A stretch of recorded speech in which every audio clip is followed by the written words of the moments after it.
Senhor Jesus, muito obrigado pela vida, pela saúde, por estarmos bem, por estarmos aqui na sua santa casa, pelo Senhor nos dar essa oportunidade de estarmos aqui, prestados perante você, diante de você, num momento único e maravilhoso de estarmos junto a você, Senhor Deus.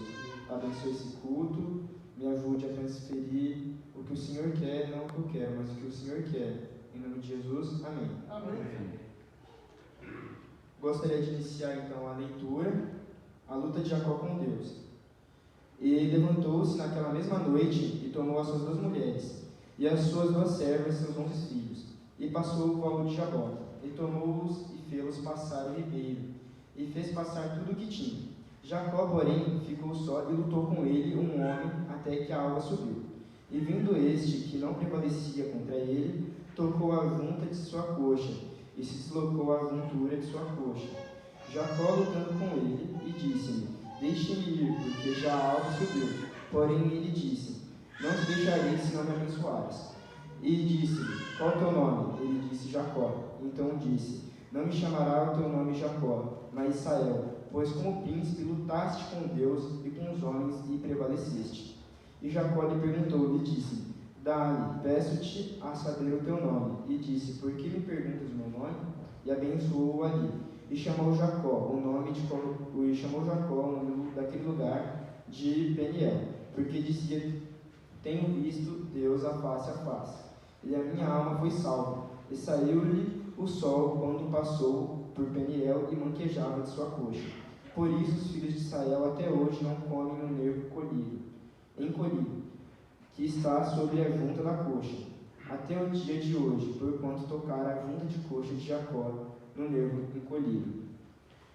Bem, o capítulo 32, ele conta uma coisa bem icônica e até algo particularmente único, mas algo também já previsto na promessa de Deus. Ele vai estar contando como foi o retorno de Jacó à sua terra natal, porque, recapitulando aqui a história, Jacó, ele, no momento em que ele nasce, ele já nasce com essa ambição, essa angústia de buscar prevalecimento, de buscar o poder, de buscar o que ele queria. E não necessariamente o que ele quer seria o que Deus quer. Por exemplo, eu creio que talvez não necessariamente fosse um plano de Deus que tudo o que ele fez acontecesse. O capítulo 32 vai mostrar como ele vai retornar à sua casa e vai se reconciliar com seu irmão. Irmão esse que na data de seu nascimento, Jacó, no momento dele nascer, ele tenta puxar o seu irmão para evitar que ele nasça primeiro. Eu acho que aí a gente já consegue tirar uma coisa bem importante da personalidade de Jacó. Jacó, ele era um enganador no início de sua história, como diz o seu próprio nome. Ele tinha essa ânsia, como eu havia falado. Logo após isso, passam os anos e na sua mocidade, Jacó, ele novamente tenta dar um golpe no seu irmão, entre aspas. Porque ele engana o irmão dele falando: olha, você está com fome, está faminto, volta de caçada, e eu vou te dar esse prato de lentilha, e em troca do prato de lentilha, eu quero os seus direitos. E Esaú, sendo um homem tolo, por trocar os seus direitos os seus direitos por seu filho mais velho... Primogenitura. Não vou falar a palavra difícil. Bem, ele troca os seus direitos, e não só os seus direitos, ele troca principalmente a sua bênção, que era isso que Jacó estava atrás, a bênção do primogênito.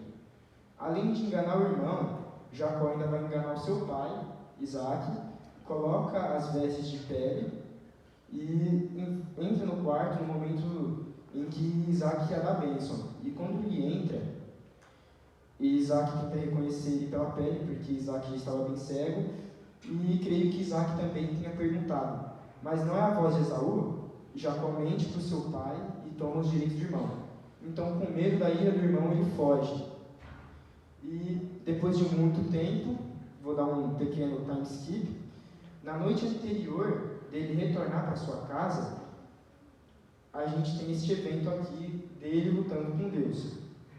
Na noite anterior do encontro deles dois, ele manda a família dele, os servos dele, todo o acampamento dele descer, e ele também, Senhora White dá uma descrição um pouco mais detalhada. Ele fala que dividiu os grupos em dois, para que se um grupo fosse atacado, o outro conseguisse fugir. No meio disso, quando ele manda o pessoal atravessar e ele fica sozinho para orar, um homem luta com ele. Entretanto, eu gostaria de voltar um pouquinho antes da volta de Jacó à sua terra natal. Depois de Jacó ele ter fugido, os eventos se sucedem, ele engana o pai, engana o irmão, foge. O que aconteceu com as posses do seu pai? Bem, Esaú, ele ficou com as posses. Ficou com a bênção não, mas ele ficou com a bênção, entre aspas, a palavra da bênção, porque ficou com Jacó. O que ocorre aqui é que as posses do pai, a terra, o gado, os animais, todo, ficou com o pai dele. Com o pai dele não, ficou com Jacó. Desculpa, é muito nome. Ficou com Jacó não, Esaú, de novo, os nomes, né? Prosseguindo, ficou com Esaú. E, infelizmente, para Esaú e para Jacó, a volta de Jacó ali oferecia um risco, porque pensa assim, vamos a um pensamento bem simples. Você tem um irmão, o seu irmão te engana para pegar suas posses e a sua bênção. Isso vai além. Isso não é só um momento da história qualquer. Isso é desde o seu nascimento, desde os nascimentos dos dois. É algo bem pragmático, sinceramente, para falar. É algo bem até que simbólico para a natureza humana. Eu gosto de pensar que Jacó ele representa muito do que o homem é. Muito da ganância do homem, muito da vontade das pessoas de enganar e para obter. Especialmente no início de sua história, mas ao longo do tempo ele vai mudando. E vamos colocar no lugar de Esaú. Você tem o seu irmão, ele te engana, isso é desde o seu nascimento. E você conhece a natureza do seu irmão, ou pelo menos conhecia a velha natureza dele. Então, o natural é que você pense que você tem uma certeza absoluta de que quando o seu irmão chegasse, ele não ia querer conversar, ele iria tentar te enganar novamente, porque ele já fez isso uma vez e quem dirá que ele vai fazer de novo. Então, é natural que talvez Esaú ficasse com raiva, e possivelmente ele ficou com raiva e apreensível e com medo. E Jacó não era uma pessoa tola, Jacó tinha absoluta certeza de que o seu irmão estava sentindo isso. Jacó era uma pessoa inteligente e possivelmente estudada. Ele cresceu num lugar bem elitista, para falar a verdade. Ele teve acesso à educação e ele não era uma pessoa burra. Eu acho que isso é até um pensamento natural, porque se você conhece alguém, por exemplo, vou trazer para os dias atuais. Você tem um sócio, seu sócio te engana, você expulsa, ele tenta voltar. O que o seu sócio vai fazer? A chance dele te enganar novamente é muito alta. E Jacó estava com muito medo. A senhora White diz no livro dela, Patriarcas e Profetas, mais precisamente no capítulo 18, que pressentimentos perturbadores estavam atormentando Jacó. Então, o desespero dele com certeza devia ser total, porque assim, ele tinha sido enganado por Labão, voltou, estava voltando para sua parentela, para sua terra natal, e possivelmente o desespero dele deveria ser total, porque ele já sabia que o irmão dele estaria raivoso e com raiva dele. E as coisas iriam acontecer se fosse, por exemplo, algo mais com outro povo, por exemplo, um povo persa, que era um povo também bárbaro, talvez a história teria sido bem diferente. E Deus, ele é extremamente maravilhoso. Deus, ele manda seus anjos e mostra para Jacó que ele estava com ele. Acima de tudo, acima do desespero de Jacó, não tinha problema. Deus estava lá cuidando dele. Deus, ele não abandona os seus filhos para sofrerem na mão do inimigo ou na mão dos homens. Acima de tudo, ele está lá olhando e te protegendo. Olhando e te protegendo. Não importa o quão fundo no poço você esteja. Ele vai estar lá olhando por você e orando por você. Nesse momento, ele tranquiliza. Novamente, fazer o exercício de se colocar no lugar do outro, nesse momento, nos colocar no lugar de Jacó. Pensa, você está desesperado, você sabe que o seu irmão, aquela pessoa que você cresceu do seu lado, que você enganou, que tomou os seus direitos, tomou o que era seu, e você sabe que ele vai te matar, que o que ele está sentindo não é raiva, é o puro ódio encarnado. Você tem absoluta certeza que não vai ser algo pacífico. E nesse momento, você olha para o céu e vê um exército gigantesco de anjos te protegendo. Com certeza deve ser uma sensação maravilhosa. Deve ser uma paz, algo apaziguador que não existe palavras para descrever. E se existe, acho que é bem difícil imaginá-las. Essa era a sensação que Jacó estava sentindo no momento. Entretanto, havia um pequeníssimo problema nisso, além de todos que eu já citei. O outro problema que ocorre é que, nos versículos anteriores, se você pegar para ler, Jacó ele vai mandar mensageiros. Ele era uma pessoa rica, tinha servos, consequentemente ele também poderia pagar um cara para ir lá falar por ele. Ele pagou seus servos, seus mensageiros, evidentemente, ele fez uma mensagem, e a senhora White, no mesmo capítulo citado do Patriarcas e Profetas, especifica muito bem a forma como Jacó preparou a mensagem, como ele fez de tudo para evitar uma guerra e como ele queria apaziguar a situação, ele queria abaixar um pouco a poeira e esfriar. O problema é que, além de mandar presentes, além de montar uma mensagem certinha, eu penso que Jacó deve ter passado pelo menos uns 3 dias escrevendo aquilo. Dele estar pensando, dele estar ansioso, dele estar sentindo muitas sensações péssimas. Para piorar tudo, quando os seus servos voltam, não tinham resposta. Esaú não manda uma resposta. E eu acho que, de novo, o desespero não só de Jacó, mas do acampamento dele era total. Não era desespero, por exemplo, de só uma pessoa. Devia ser algo realmente agonizante, algo torturante. Ansiedade atacada ao nível máximo. E não só de Jacó, de todo mundo que acompanhou ele. Porque pensa, todo mundo lá, felizes, voltando para a terra natal. Jacó, muitas coisas já ajudaram ele, Deus já ajudou ele muitas vezes. Vai ser muito bom voltar, conhecer a terra dele. Bom, o irmão dele, raivoso, que foi enganado pelo mesmo, desde a nascença, desde a infância dos dois. E nesse momento eu penso que talvez Jacó fosse aquele irmão mais esperto, que normalmente sempre tem um irmão que vai ficar pinicando mais o outro, por assim dizer, vai ficar atormentando o outro. Jacó talvez fosse esse irmão, e além de pinicar e infernizar a vida do outro, talvez Jacó fosse aquele que enganasse o irmão, por exemplo, vai ali que tem algo legal e surrupiava o brinquedo do outro. É algo bem natural de se imaginar na minha visão. Então o desespero do acampamento deveria ser total, porque Esaú conhecia a antiga natureza de Jacó. Esaú não sabia sobre como Jacó havia mudado. E talvez para ele a última coisa que importasse era essa desculpa: eu mudei. Então Esaú poderia pensar: ok, você mudou e eu também mudei, e nada disso vai mudar a nossa história. O desespero das pessoas, porque esse é o pensamento lógico, esse é o raciocínio. Então o pensamento das pessoas no acampamento fosse esse, não fosse de que vai dar tudo bem, de que Deus estava conosco, porque no momento do desespero, às vezes nos esquecemos de Deus, às vezes a gente se esquece de que Ele está controlando tudo, de que pode estar difícil, mas no final das contas, quem é o nosso Senhor? Deus, que Ele está controlando tudo, Ele está tomando as rédeas, Ele estará nos protegendo no final. E com todo esse cenário aí, com ele indo buscar o irmão dele, com ele indo falar com o irmão dele, com tudo, ele vai e ele começa a implorar a Deus nesse mesmo cenário. Ele manda a família dele atravessar, ele fala: vão para frente, vão na frente que eu vou indo atrás. Eu preciso ficar para orar, eu preciso falar com Deus, eu preciso conversar com Ele, eu preciso rogar Ele ajuda, eu preciso rogar Ele que Ele venha e me salve das formas como Ele já me salvou de várias outras vezes. E nesse momento ele vai implorar, ele roga, ele faz de tudo, ele vai orar com o coração aos prantos, em total desespero. Acho que todos nós já passamos por um momento como esse na vida, onde tudo parece acabado, parece o fim da nossa caminhada. Aquela sensação de vazio na barriga. Todo mundo acho que já sentiu um pouco isso durante a vida. Era assim que Jacó estava. Possivelmente ele não estava raciocinando, não sabia o que ia fazer, estava em puro e total desespero. Eu acho que essa é a principal palavra, e por isso eu venho repetindo ela tanto até agora. E tem algo especial sobre o lugar onde Jacó estava. Não era um lugar comum. Ele não foi orar, por exemplo, no nosso quarto.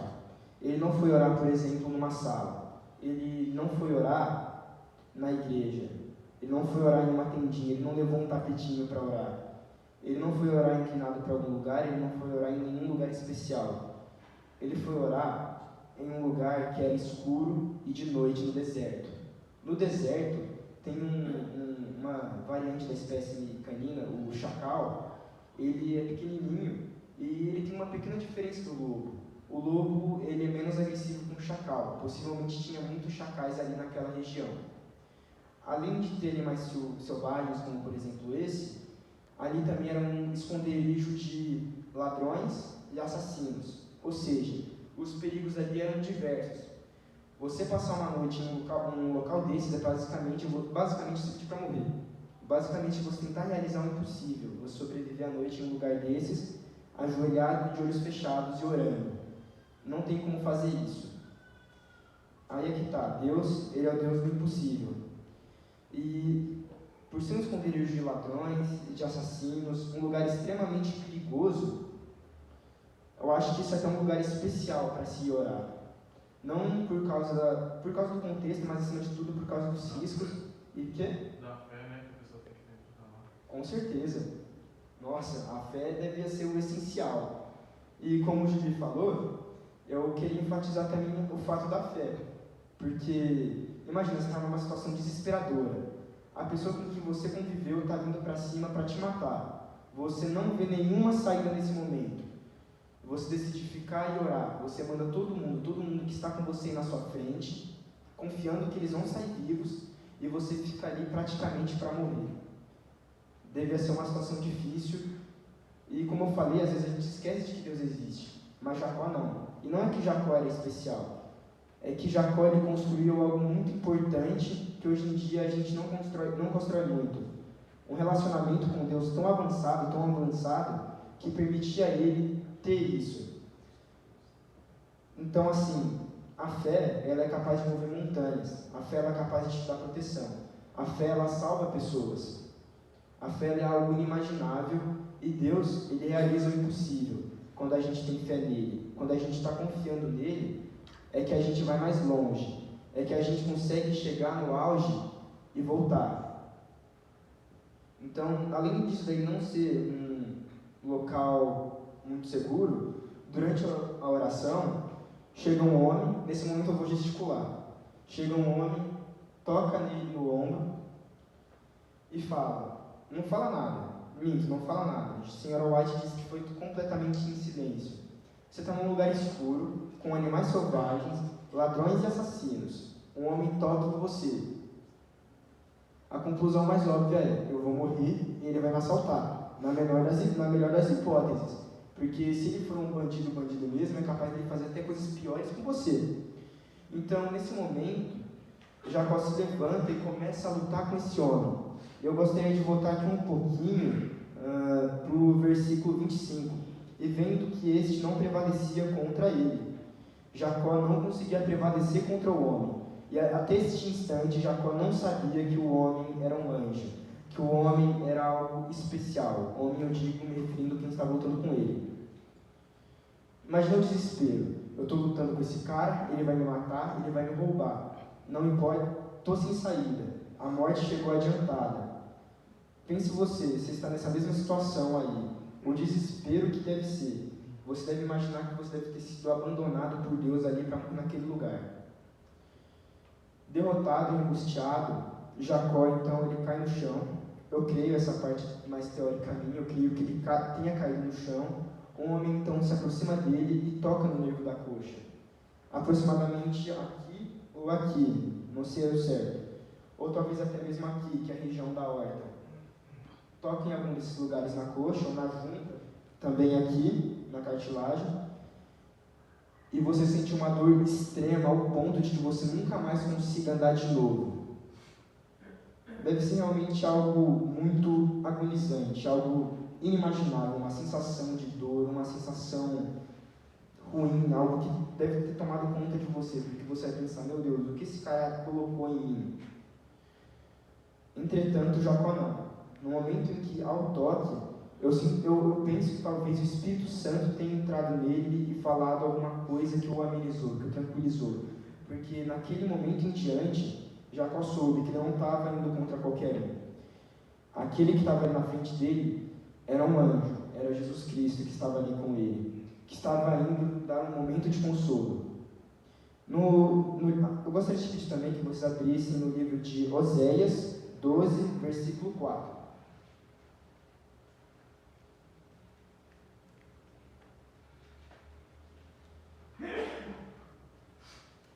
Antes de ler, eu gostaria de dar uma contextualizada a mais ao que acontece. Porque nesse momento, Jacó começa a implorar, ele suplica com todas as suas forças que o anjo, que quem estava contra ele naquele momento, o abençoasse, o ajudasse. Tira de mim essa sensação angustiosa, me salva, me protege, por favor. Ele implorou, ele começou a chorar ali, para receber a bênção. Lutou com o anjo e prevaleceu. Chorou e lhe suplicou em Betel. O achou ali e falou conosco.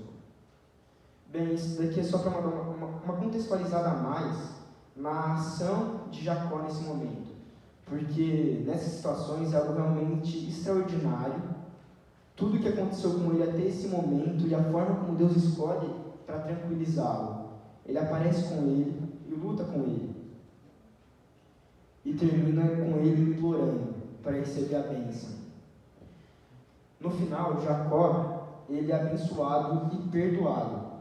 Nesse momento eu gostaria de puxar um pouquinho para a primeira música cantada no culto de hoje, sobre bênção e perdão. Gibi, eu acho que você escolheu um tema especial, hein? Deus escolheu. Amém. Algo realmente especial. Senhora White diz o termo perdoado também. Aqui agora eu gostaria de propor um questionamento. Quem foi que venceu a luta ali? Foi Jacó ou foi Deus? Ou Jesus? Ou foi o anjo? Quem foi que venceu? Do ponto de vista carnal, Jacó foi surrado. Mas do ponto de vista em que a gente quer ver, em que nós queremos olhar, quem venceu na verdade foi Jacó. A vitória de Jacó estava muitos anos-luz do que só realmente sair na mão com uma pessoa. Estava muito à frente disso. No momento em que você está desesperado, o que você procura não é uma vitória qualquer.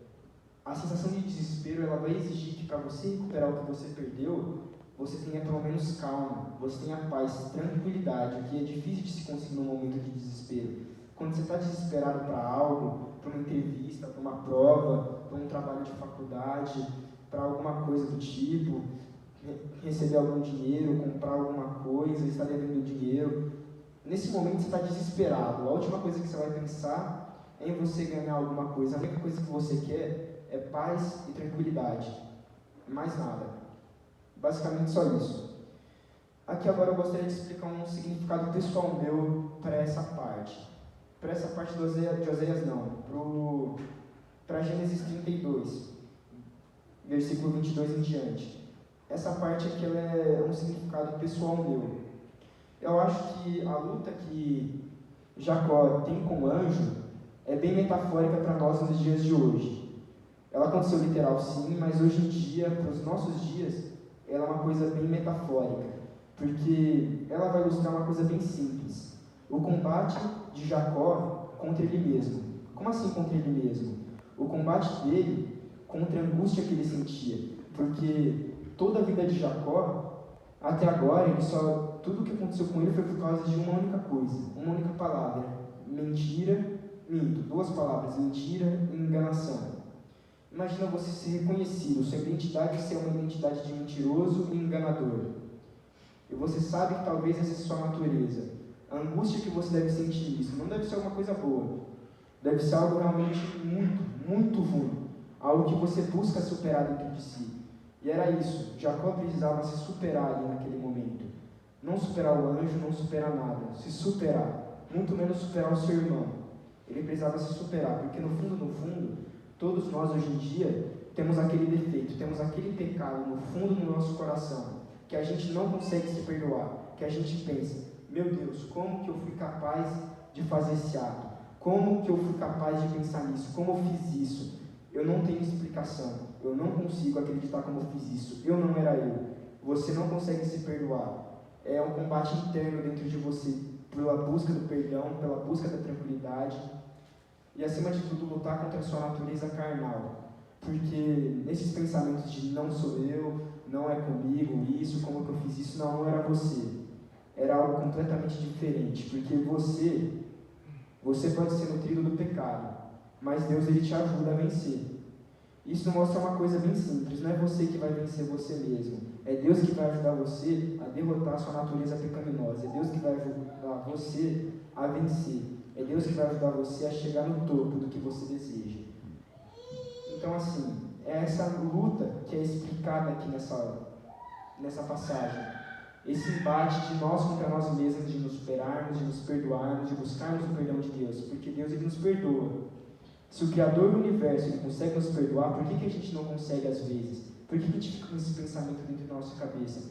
É algo um pouco louco, porque se Ele, Criador do Universo, o Criador das estrelas, das galáxias, o maior arquiteto de todos, a mente mais geniosa que existe, o ser mais poderoso do universo, Ele consegue nos perdoar? Por que às vezes a gente tem vergonha de chegar nele e pedir perdão? É algo realmente inexplicável. Esse é o significado que, para mim, eu acho que tem essa luta, que tem esse embate. A busca da bênção de Deus e o perdão próprio. Algo que vai além de nós mesmos. Buscarmos a bênção dele, que ele nos abençoa, e o seu perdão, e além do seu perdão, o nosso perdão, para que finalmente a gente possa olhar para nós mesmos e pensar, eu sou uma pessoa melhor. Essa é a luta que, para mim, é mostrada nessa passagem. E indo para as partes finais, como sempre, Deus, ele não deixa a desejar. Ok, eu ganhei a minha luta, eu estou abençoado, mas no que adianta eu ser abençoado se no dia seguinte o meu irmão está com 400 homens loucos atrás de mim para me matar, e matar todo mundo do meu acampamento, todos os meus amigos, minha família, minhas esposas, tudo que eu tenho, do que adianta isso? Deus, ele dá a bênção completa. Durante a luta dele com Jacó, que durou até o amanhecer, Deus, ele manda um anjo para acalmar Esaú. Deus, ele manda um anjo em sonho para falar com Esaú. Ele mostra toda a dor de Jacó, tudo que ele passou até agora, a parte da enganação de Labão, suas esposas e como ele está. Ele mostra especialmente, eu creio, o Sr. White diz que um anjo vai falar com Esaú, e eu creio que o anjo, além de mostrar isso, ele mostra algo bem importante. A agonia que Jacó estava sentindo. Algo tão agonizante que talvez você não desejasse para ninguém, a agonia de que talvez a pessoa que você amou, a pessoa que estava com você desde a sua infância, você queira matar ela, deve ser um ódio muito repentino. E além do mais, eu também creio, essa é uma parte de crença minha, que Deus também mostrou que tudo estava na mão de Esaú. Se ele decidisse uma pequena palavrinha agora, perdão, perdoar o seu irmão, perdoar os pecados, perdoar todo esse acontecimento e histórias, deixar isso no passado, porque o passado fica no passado, a gente não precisa revisitar, a gente não precisa cultivar o ódio. Essa também é uma lição muito importante aqui, nessa passagem, não cultivar o ódio, porque muitas vezes se a gente não cultiva o ódio, a gente escolhe algo melhor, e eu creio que Deus mostrou esse melhor para Esaú. Deve ter mostrado assim, não faz isso, deixa o seu irmão em paz, perdoa ele. Se você estivesse no lugar dele, o que você iria gostar depois de toda a trajetória que você viu, depois de todo esse sentimento ruim que está no seu irmão, o que você quer ver ali? O que você quer no final disso? Você vai perdoá-lo ou você vai acabar com essa história do seu jeito? Faça do meu jeito que vai ser melhor. Final da história. Eles se reencontram e além do reencontro deles, eles se perdoam. Essa história nos mostra algumas lições bem importantes. Primeiramente, ela vai nos mostrar um fato. Deus, ele não nos abandona, e quando estamos no puro desespero, ele vem nos tranquiliza e nos apazigua, se a gente não se esquecer dele. Essa é uma frase bem importante. Jamais esqueça que Deus está no controle, porque ele está. Da mesma forma que ele apaziguou Jacó, ele pode nos apaziguar hoje. Segunda lição. A gente tem que pedir perdão para Deus, porque se ele vai nos perdoar, ele já vai nos perdoar. A única forma dele não nos perdoar é se a gente não for pedir perdão. Ele não vai nos abençoar se a gente não pedir a bênção. A gente precisa dele para ganhar de nós mesmos nessa luta diária que é vencer da nossa natureza carnal e pecaminosa. A gente precisa vencer para conseguir a bênção e o perdão. A gente precisa dele. E diferentemente de Jacó, a gente não precisa lutar contra nós mesmos, a gente precisa mais confiar em Deus, que Ele vai nos dar força e Ele, por intermédio dEle, a gente vai vencer. E a última lição é, sempre faça o caminho de Deus, jamais plante o ódio e fique longe de pessoas que plantem o ódio. Olha, se você tem esse sentimento de raiva no coração, de ódio, Ore para Deus para que Ele te apazigue. Ore a Deus para que Ele te ajude nisso. Terminando, eu gostaria de pedir agora para que os irmãos ficassem de pé, para que a gente realizasse uma oração. Senhor Jesus, gostaria de pedir que o Senhor nos abençoasse, nos desse o seu perdão, nos desse a vontade, nos desse a sua bênção, para que a gente fosse até você, porque o Senhor nos perdoa. Às vezes a gente não nos perdoa. Nos dê força, nos dê coragem para chegar a você e pedir perdão. Nos ajude, Senhor Jesus, nos apazigue, nos tranquilize e faça com que jamais esquecemos de você. Nos ajude, Senhor Jesus, porque só por meio de você a gente consegue vencer nossa natureza pecaminosa. Nos abençoe e nos dê o perdão que Jacó tanto procurou e depois de anos ele recebeu. Queremos recebê-lo agora, mas disso nós precisamos estar com você, jamais sair de perto de nós. Nos ajude, Senhor, nos tranquilize e peça com que saímos por aí propagando o ódio e a raiva. Nos perdoe nossos pecados e nos abençoe, nos dê força para vencer o pecado. Em nome de Jesus, amém. Amém.